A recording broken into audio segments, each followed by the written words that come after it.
Estamos começando hoje a nossa live de forma muito diferente do que é tradicional, com a presença dele, claro, do Mestre Willy, que está lá no Insta, se vocês a quiserem acompanhar no Instagram, no @Mestre Willy Oficial, sempre muito combativo, acompanhando todas as notícias da política brasileira. Então, hoje ele veio aqui, tá bom? Ele vai ficar aqui do lado acompanhando a live, tá? Mas hoje aqui temos duas presenças, não só ele, mas temos uma presença aqui da Letícia. Aqui. A Letícia também, né? Tem lá no Instagram, vocês acompanham o @ Letícia de Castro Vila Oficial. E a novidade dos membros do canal do YouTube, que o YouTube continua tudo igual, só que com a novidade dos membros. E tem emoji de quem? Emoji do Mestre Willy. Mestre Willy. E são lindos, né? É verdade, é verdade. Bom, espero vocês no meu canal do Instagram, que tem moda, gastronomia, política e muito mais. Até! Vamos lá, então. Então, hoje, né, já que é domingo, começamos de forma um pouco diferente. É isso.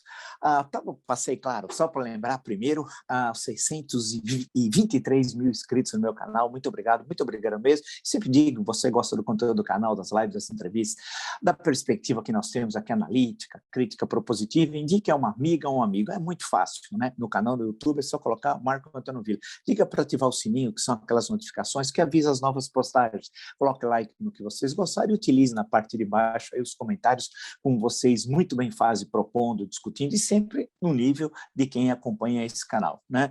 Que é no sentido sempre da reflexão, da crítica, da proposição. Lembro que, como a Letícia acabou de destacar, nós criamos a página de membros aqui no canal do YouTube. Só vocês entrarem, está em azul, é um retângulo, né? E ali tem todas as informações, tem lá os selos, emojis, tem um encontro no último domingo do mês falando falando um pouquinho de cultura, né? Livros, sugestões de séries, filmes, etc. E também na parte de membros vocês podem clicar a questão de uma palestra exclusiva na última sexta-feira de cada mês, fazendo um balanço do que mais importante ocorreu naquele período. Bem, passei, claro, como diabo, por todos os jornais, e eu queria ressaltar primeiro, porque achei importantíssimo, essencial, o editorial do jornal O Estado de São Paulo, chamado Chega de Chantagem, né? Diz o editorial, só vou ler os 2 primeiros parágrafos, que são perfeitos, assina embaixo. A nação não suporta mais chantagem. Basta de ameaças às instituições da República e ao regime democrático que os brasileiros reconquistaram, não sem grande sacrifício. É hora de coragem e firmeza na defesa da liberdade. O presidente Jair Bolsonaro não reúne mais as condições para permanecer no cargo. Continua o editorial do Estadão. Acossado por sucessivos reveses morais, políticos, penais e administrativos, Bolsonaro parece ter mandado às favas os freios internos que o faziam, ao menos, fingir ser um democrata. Sua natureza liberticida falou mais alto. Como alguém que não tem mais nada a perder, o presidente se insurgiu contra a Constituição, ao ameaçar de forma explícita da realização das eleições do ano que vem, como a lei maior determina que haverá. Só por aqui basta, eu acho que o conjunto editorial está muito bom. Ou seja, ele, como diz o editorial do Estado de São Paulo, não reúne mais as condições para permanecer no cargo. E isso significa o quê, concretamente? Iniciar um processo de impeachment. Essa é uma questão que nós temos discutido de forma muito séria. A Lei 1079, de 10 de abril de 1950, ela foi feita para regulamentar o impeachment da Constituição de 1946. A questão que se coloca é que os juristas entendem que ela foi, e o próprio Supremo Tribunal Federal, que ela foi recepcionada pela Constituição de 1988. Porém, se você, qualquer um que nos acompanha, ler com cuidado, pode se inscrever no Google, Lei 1079, 10 de abril de 1950, vocês vão perceber que ela tende a ter certas modificações para se adequar plenamente à Constituição de 1988. E mais, é necessário regulamentar o impeachment da Constituição de 1988. Por exemplo, sobre 2 questões fundamentais. Quais? O presidente pode sofrer impeachment por infração penal comum. Quem pode acusá-lo? Somente uma pessoa, Procurador-Geral da República. Não é possível que uma pessoa tenha o poder tão grande em relação a 213 milhões de brasileiros. Essa questão tem de ser revista.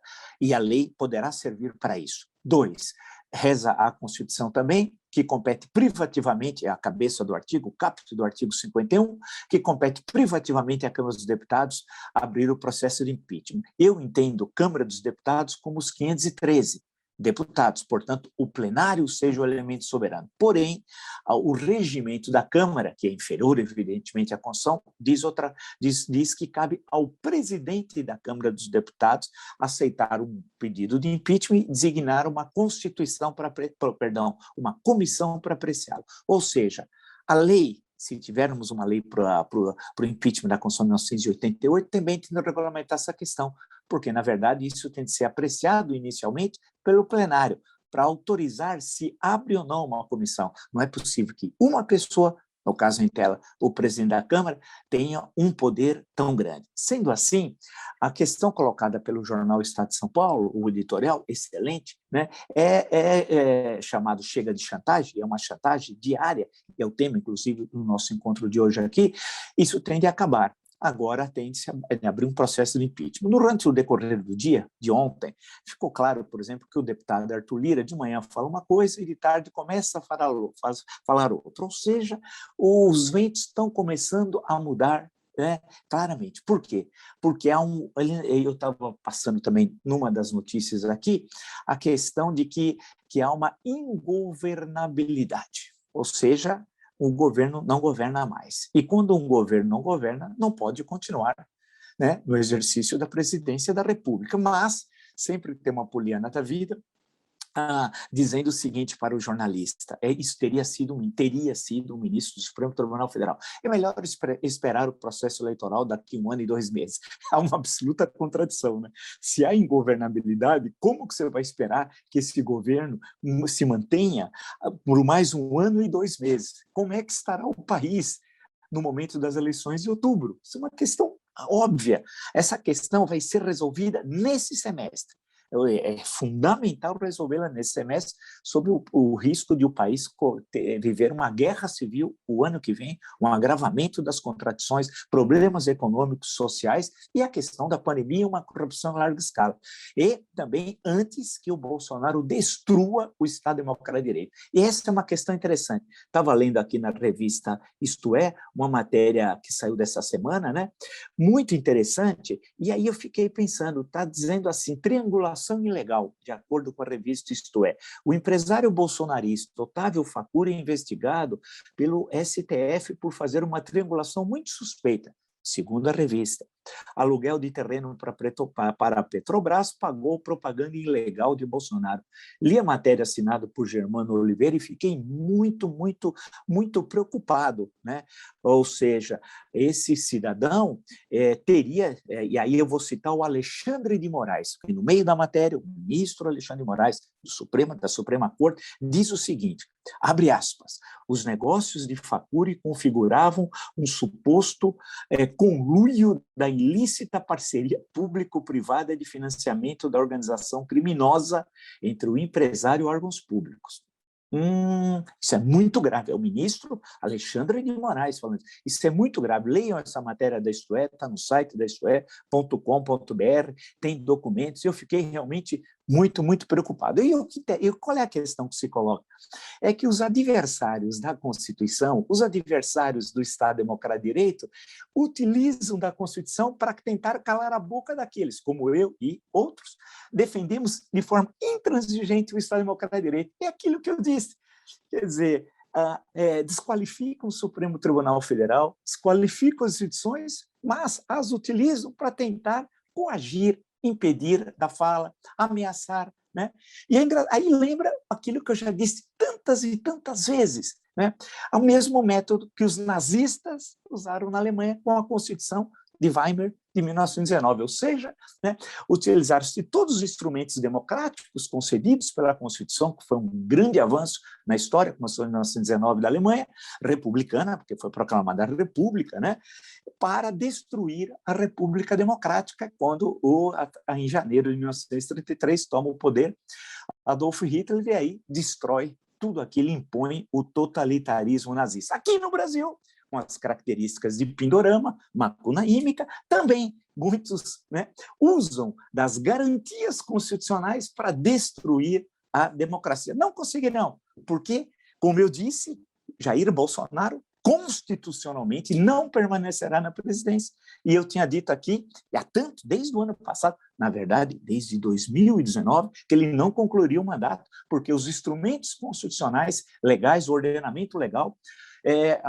colocaria como obstáculo. E isso que o jornal, com muita propriedade, o Jornal do Estado de São Paulo está falando, chega de chantagem, ninguém aguenta mais. E aí tem uma questão, tem algumas questões que são seríssimas, seríssimas. Eu vou só citar uma delas do noticiário de hoje. E para tentar entender uma questão que me parece central. De acordo com o Globo, estou citando, novas frentes da CPI da Covid miram a atuação do Planalto na crise da saúde. Linha fina, investigações incluem pressão da Casa Civil por vacinas e divulgação de fake news pelo Gabinete do Ódio, ou seja, o que está, a matéria é muito boa do Globo, assinado por Paulo Capelli, Natália Portinari e Júlia Lindner.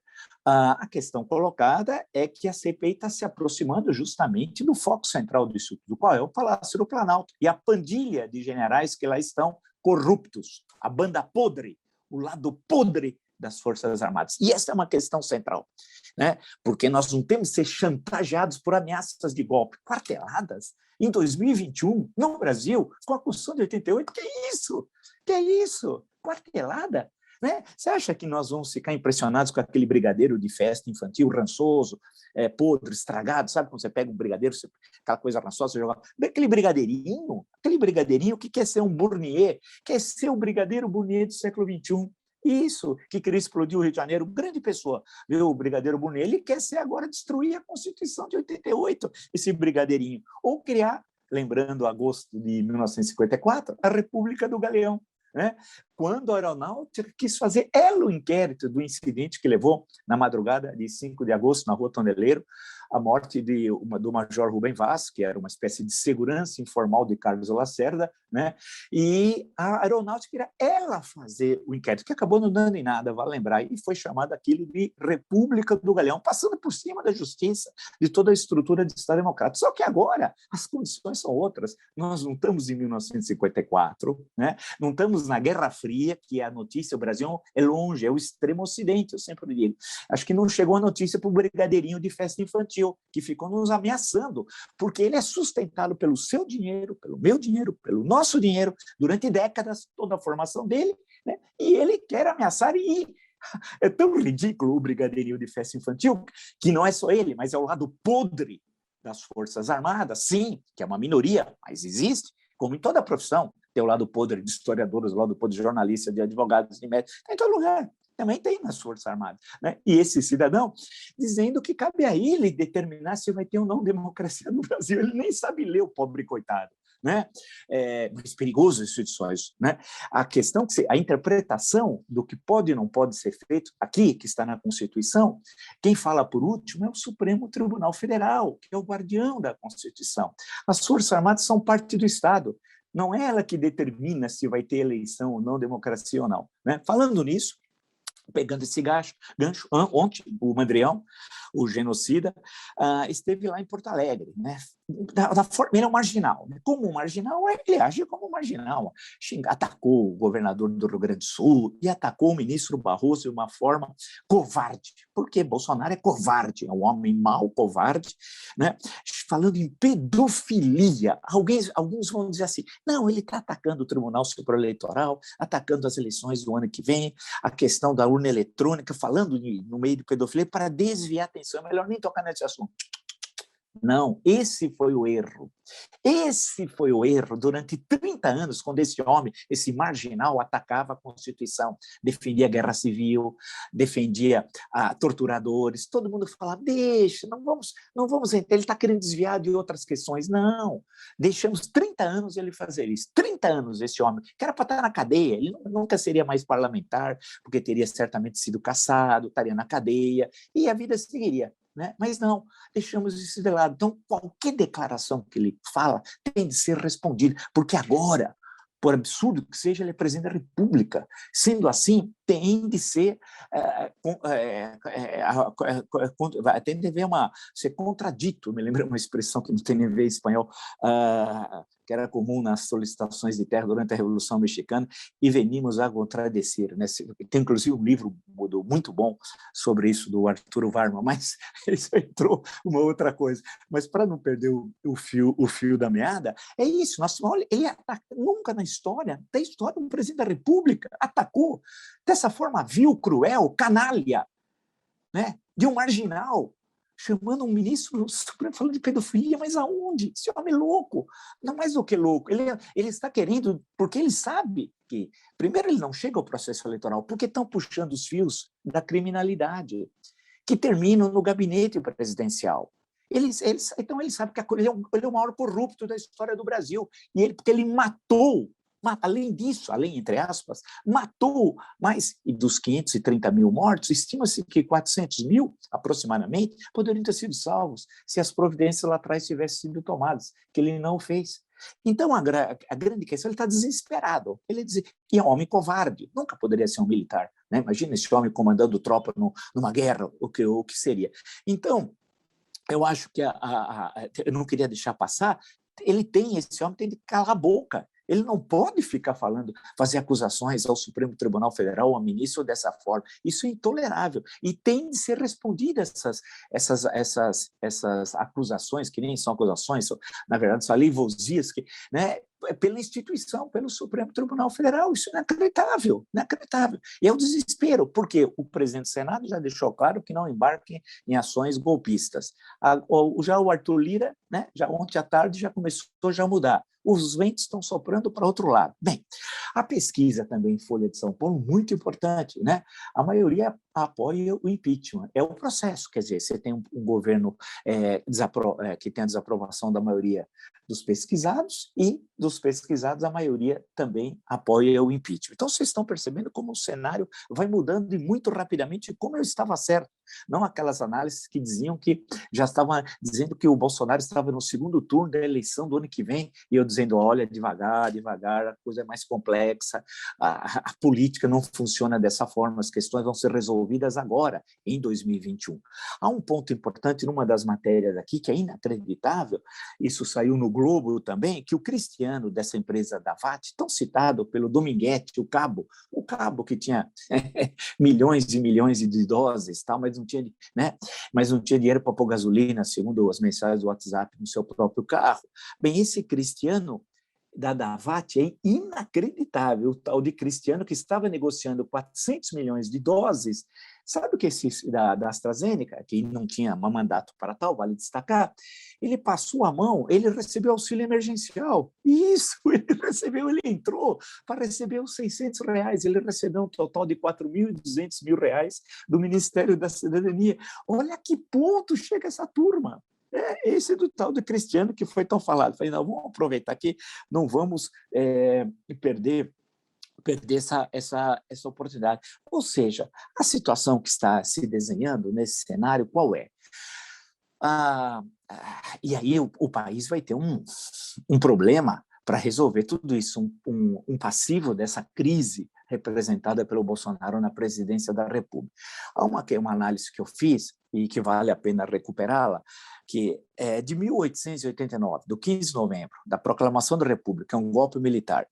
Durante 100 anos, até 1990, os militares tinham uma participação total na vida política brasileira, né? Em vários momentos. Especialmente o Exército, entre as Forças Armadas, era mais um partido político do que uma força armada. Inclusive porque, como força armada, era absolutamente ineficiente, né?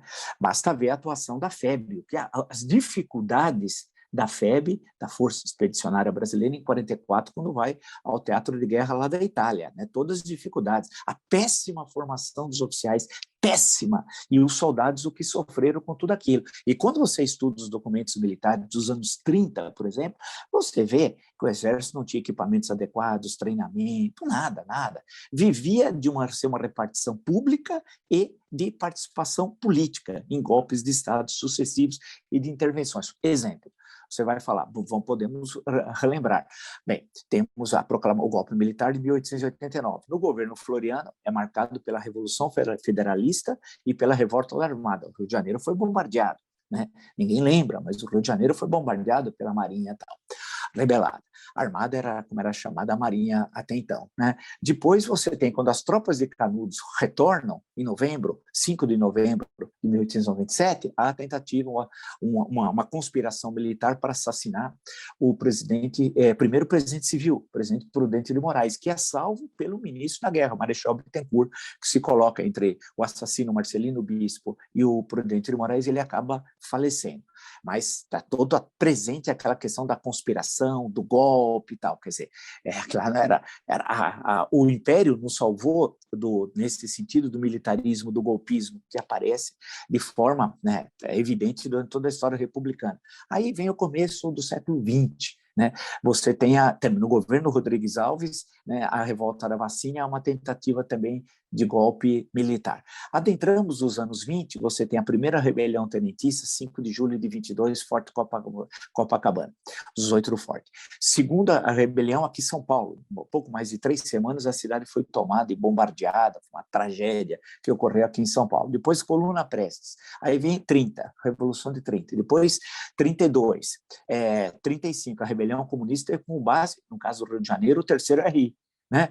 A presença ali nos quartéis dos comunistas que tentam derrubar o governo Getúlio Vargas. Depois o golpe militar do Estado Novo, né, 10 de novembro de 37. Depois a rebelião tenentista, que tem a presença de militar, integralista, de 38, que tem a presença de militares. Depois o golpe que derruba Getúlio a 29 de outubro, é um golpe militar, de 45. Então, você vai vendo, e nesse período todo, quando você estuda especialmente o Exército, porque a aeronáutica é a criação do Estado Novo, registra-se, né? Você tem ali a atuação, eles não estão no papel do que deve ser um exército, uma força armada qualificada, treinada, nada disso, eles estão participando na política, são interventores, no caso, depois de 1930, em vários estados, que são os governadores, são secretários, participam na política ativamente, e instituição armada propriamente dita quase zero, tanto que vai ser um grave problema quando vem a Segunda Guerra Mundial, porque a qualificação do Exército Brasileiro era muito ruim em termos de treinamento, de equipamentos, de tudo, de tudo. Bem, aí vem a queda de Getúlio em 29 de outubro, um golpe militar, liderado pelo Góes Monteiro. Né?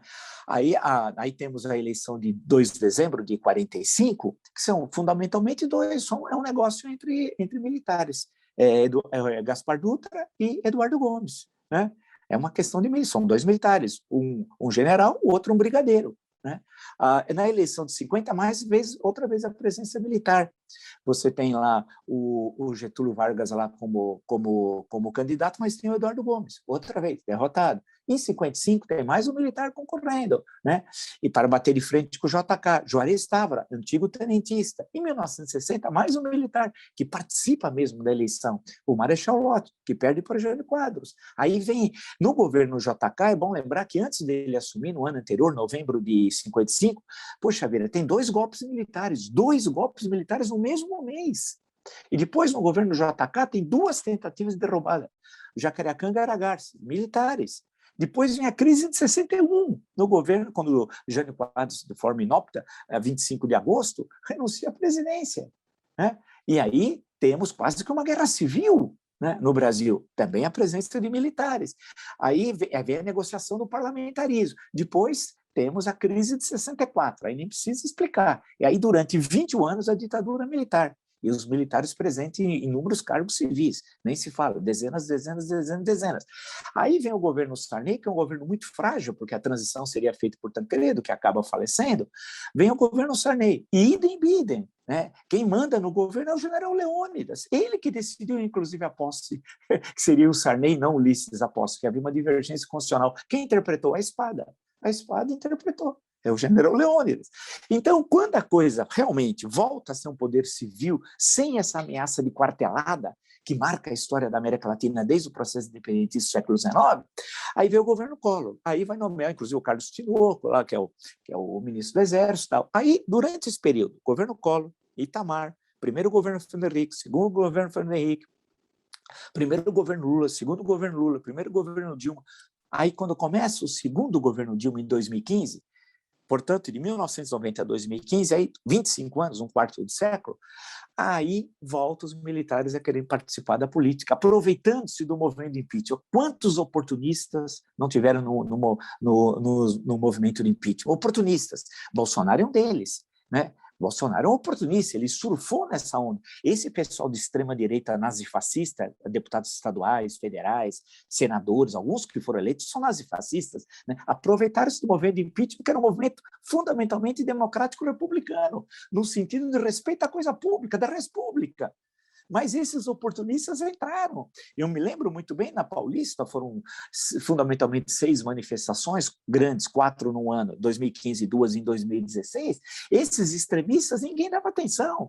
Tinha, inclusive, um caminhão que ficava perto do Joaquim Eugênio de Lima, que ficava fazendo esse discurso de ditadura, de extremista, e todo mundo ria, porque quem estava lá estava em defesa da República, da democracia. Porém, contudo, todavia, esses oportunistas se aproveitaram dessa situação, né? E no ano seguinte, 2 anos depois, favorecido pelo desastre do governo Temer, registre-se, né? Chegam, ocupam, tem votações consagradoras. Gente que você nem sabia quem era, não tinha a mínima ideia de quem era aquela turma. E foram, isso ocorreu em todos os estados, deputados estaduais, isso ocorreu em todo lugar, deputados federais, senadores, alguns lugares governadores sem a mínima capacidade para serem governadores, mas aproveitaram a onda. E as Forças Armadas aproveitaram dessa onda democrático-republicana para novamente querer cantar de galo, querer dar uma quartelada. Voltaram a ter um interesse por política, interesse de querer ser o elemento dirigente chancelador. Eu não vou dizer poder moderador, porque quem fala isso não conhece a Constituição de 1824. Né? Basta pegar a Constituição de 24, pega o artigo 99, são 4 artigos, 98, 99, 100 e 101 da Constituição de 1824, para ver o que é o poder moderador. Está lá, a pessoa do imperador é inviolável e sagrada. Pô, o imperador tinha 2 poderes, o moderador e o poder executivo sob o controle do imperador. Então, quem vai falar em poder moderador não sabe o que é, né? Não tem a mínima ideia do que seja. Então, a questão que se coloca é, não, elas querem ser tutoras da nação. Essa é a questão central. As Forças Armadas querem ser tutoras da nação. E isso é intolerável. O brigadeiro de festa infantil, Rançoso, esse cidadão aí, que nunca trabalhou na vida, vou dar uma enxada para ele carpir um terreno para ver o que é bom, fica nos ameaçando. Mas isso começou o quê? Ali em 2015, 2016. E por quê? Eles surfaram na onda democrático-republicana do movimento de impeachment, mas também durante 25 anos, um quarto de século, o poder civil não conseguiu pensar o que fazer com as Forças Armadas. Era uma repartição pública. Até tem brincadeiras hoje, aqui eu estava lendo de humor, muito engraçado, ficavam pintando sarjetas, pintando árvore, né, varrendo ali, fazendo algumas... Não faziam nada. Por quê? Porque não tem uma política de defesa nacional. Essa é a questão central. Durante um quarto de século não se discutiu uma coisa essencial. Porque você só pode pensar em Forças Armadas se você tem antes uma política de defesa nacional para saber que tipo de Forças Armadas você deseja para o Brasil, né? No caso da Marinha, da Aeronáutica e do Exército. Pô, nós temos um mar enorme, nós temos a 3ª fronteira do mundo, é uma coisa complicada. Então você tem de pensar como defender o país. E o que é defender o país no século XXI, que é uma situação totalmente diferente. Não é a época da Guerra Fria. A Guerra Fria já acabou há muito tempo. Então, nós não tínhamos uma política, nunca tivemos uma política de defesa nacional e nunca pensamos que Forças Armadas seriam necessárias ao país. Sendo assim, ficou um vácuo. E vácuo é preenchido. É igual na política, não há vazio, é sempre preenchido. No futebol, idem. Né? É assim que ocorre. Então, o que aconteceu? Os militares voltaram a querer tutelar a nação, dar quarteladas. Né? E isso foi muito ruim. Hoje, com a distância da história de alguns anos, né, de 3, 4, 5 anos, da distância dos fatos em si, isso foi muito ruim. Porque agora nós vivemos essa situação que vamos ter de solucioná-la constitucionalmente, que é o impeachment, que é a única forma que se soluciona uma crise desse tipo. Ele pode até renunciar, eu já até cantei essa bola, que ele guarda essa carta na manga, a possibilidade de renúncia, mas o impeachment está colocado, e o editorial do Estado, volto a dizê-lo, realmente está excelente, está perfeito, sem tirar nem pôr, é isso. Agora, a questão que se coloca, e vai ser um conflito complicado, é que você tem centenas de oficiais no aparelho de Estado, e que estão ganhando muito dinheiro, que é o centrão do Exército, que foram lá para ganhar grana, e alguns foram para roubar, é o lado podre. Alguns, que as acusações são gravíssimas, porque você vai puxando no Ministério da Saúde, meu Deus do céu, né? Então, a questão que se coloca, e a maior parte desses, inclusive, não são da ativa, são da reserva. A questão que se coloca é séria, e nós temos de colocar o dedo na ferida. Nós cometemos um erro durante 25 anos, volto a dizer, ao retirar todos, eles têm de sair sim, porque são funções civis. Houve uma militarização da saúde que disse que era melhor para a logística. Nós vimos que era melhor para a logística. Ele não conseguia mandar vacina, né, o Pazuello. Mandava equipamentos, errado. Mandou para Manaus, era mandar para Macapá. Então, a questão não tem eficiência nenhuma. Isso é tudo bobagem, foi um mito que foi criado. Não se sustenta, mas se sustenta sim nós pensarmos qual é o papel das Forças Armadas. Isso é central. Isso é central, nós vamos ter de discutir. E os escândalos, vocês viram, eu acompanho a CPI, puxa vida, quem é? O capitão isso, é o coronel, é o tenente, é o cabo, é o sargento, né? Esse Roberto Dias é ex-sargento, nem sabia. Nem sabia, estava lendo depois, falou, pô, mas isso aí também, mas todo mundo é ex, alguma coisa, e pior aqueles que estão na ativa, pior ainda, porque o Pazuello, de tudo que ele fez, e ainda ele não foi repreendido pelo comandante do Exército, ele deveria ter sido punido. Sabe onde ele supostamente trabalha, porque ele não faz nada? No Palácio do Planalto, e levou o Elcio Franco, que era, tudo indica, o chefe da pandilha que estava no Ministério da Saúde. Porque todo mundo, na semana passada, todos falavam, não, isso é o secretário-geral, quem é? É o Elcio Franco. E tem a história do Rio de Janeiro. Em suma, a questão que se coloca, portanto, é que não é inadmissível imaginar quarteladas e ter as Forças Armadas como tutora, porque ninguém é tutor. O tutor é o povo brasileiro que garante a democracia. E quem garante as questões constitucionais é o Supremo Tribunal Federal. Então, as Forças Armadas não têm esse poder. Onde já se viu? E o pior é que virou um assunto de bate-papo. Vai ter golpe, não vai ter golpe? Não, que isso? Numa democracia, essa questão nunca se coloca. Onde já se viu? A gente fica batendo papel, acho que vai ter, não sei, pode ser que não. Não existe. Democracia é alternância, é pluralidade, é convivência de contrários. Nós vamos ter de retornar à democracia. E aí vamos ter de retirar centenas desses oficiais que estão aí no aparelho do Estado. E a questão o mais importante é discutir o papel das Forças Armadas e reconstruir o Estado destruído pelo Bolsonaro, o Ministério do Meio Ambiente, Ministério da Educação, Ministério das Relações Exteriores, Ministério da Cidadania, a questão dos direitos humanos, Ministério da Agricultura, porque ninguém se salva. Uma última questão, mas não menos importante, na fala de quinta-feira, que ele usa aquela expressão de marginal sobre a correspondência enviada pela CPI para ele, né, perguntando sobre o Luiz Miranda, e ele usou. Ao lado dele estava o astronauta Picareta, que achou engraçado ele usar caguei, desculpe dizer, ele achou engraçado o Picareta, deu risada. Sim, esse homem era lulista, custou uma fortuna, uma missão inútil que ele foi para o espaço no governo Lula, e voltou, saiu da aeronáutica e foi fazer palestra e vender travesseiro. Sim, esse. E achou engraçado. Esse ministro da Ciência e Tecnologia, que teve as verbas destruídas nesse governo criminoso, e achou engraçado. Então, essa caterva, ninguém se salva.